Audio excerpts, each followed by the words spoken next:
advanced blood aspiration. God, who cares? Phlebotomy does it. It's not my problem. Our techs do it. I'm doing more important things. That's what I thought when I was in the ER.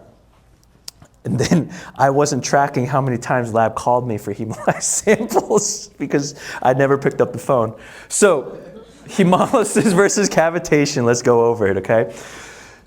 How to fix this issue is low pressure. This is key, and sometimes your vacutainers are too high in negative pressure. Okay, pull-pause technique will mitigate this issue. Hemolysis is the rupturing of cells. Cavitation is the nucleation and reformation of gases after they've left or congregated in a fluid or cell structure.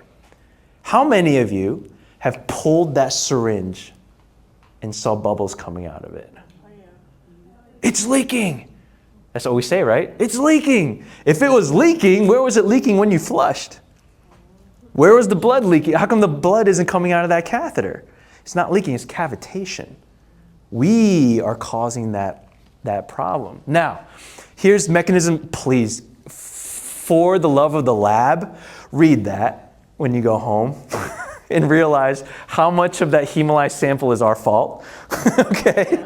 Yes, they do lose it or whatever, it happens, but we're the main reason why they hemolyze, okay?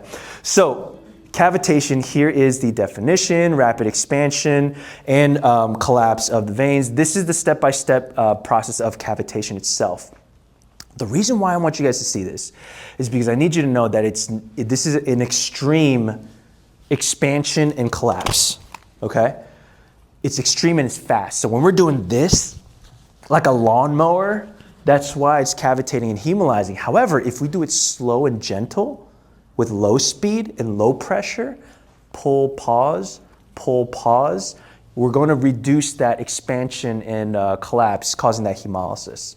Okay, so this is the math to prove it. You can go look at it yourself. Basically, it says the amount of time we apply negative pressure to that blood and the amount of negative pressure, both combined, affect the hemolysis rates.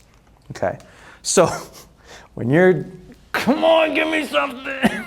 we're hemolyzing that whole sample. So let's not do that. So this is probably the more accurate way to perceive 3 milliliter syringes. It can, again, exert very high or very minimal to low pressure. Has anybody gotten more successful lab draws if the samples came back hemolyzed continued or repeatedly from the vacutainers? You guys use a 3 milliliter syringe and it worked better? Why is that?